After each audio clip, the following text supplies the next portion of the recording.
Tag question. Do not forget me. আমাকে ভুলে যেও না। এই বাক্যের সাবজেক্ট বের করি। ভুলে যেও না ক্রিয়াপদ। ক্রিয়াপদকে কে দ্বারা প্রশ্ন করলে যে উত্তর পাওয়া যাবে তাহাই সাবজেক্ট। কে ভুলে যাবে না? তুমি, ইউ সাবজেক্ট। এখানে সাবজেক্ট ইউ উহ্য আছে, তাহলে এটি ইম্পারেটিভ সেন্টেন্স। কারণ ইম্পারেটিভ সেন্টেন্সে সাবজেক্ট সেকেন্ড পারসন ইউ থাকলে উহা বসে না, উহ্য থাকে। বাক্যের সাবজেক্ট ইউ উহ্য আছে, এই জন্য অক্সিলারি ভার্ব ডু নট বাক্যের প্রথমে বসেছে। ডু নটের পর ফরগট প্রিন্সিপাল ভার্ব।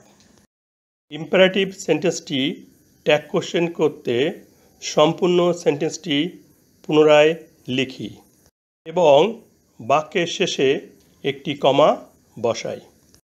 কে ভুলবে না? ভুলবে।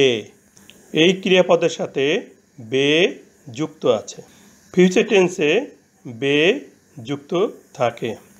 ফিউচার ইনডেফিনিট টেন্সে অক্সিলারি ভার্ব হিসাবে উইল ব্যবহৃত হয়। এই অক্সিলারি ভার্ব উইলকে ব্যবহার করে ট্যাগ কোশ্চেন করতে হবে। এই বাক্যের প্রথমে ডু নট আছে, তাহলে বাক্যটি নেগেটিভ। বাক্যটি নেগেটিভ হলে ট্যাগ কোশ্চেন অংশে অ্যাফার্মেটিভ হবে। বাক্যটিকে ফিউচার টেন্স হিসেবে ধরে অক্সিলারি ভার্ব পাচ্ছি উইল। এই উইল বাক্যের শেষে কমার পরে এসে বসবে। ইম্পারেটিভ সেন্টেন্সের সাবজেক্ট ইউ উহ্য আছে।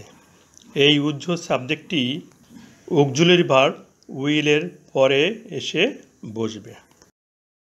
সবশেষে প্রশ্নবোধক চিহ্ন বা নোট অফ ইন্টারোগেশন চিহ্ন বসাতে হবে। আমাকে ভুলে যেও না। ভুলবে কি?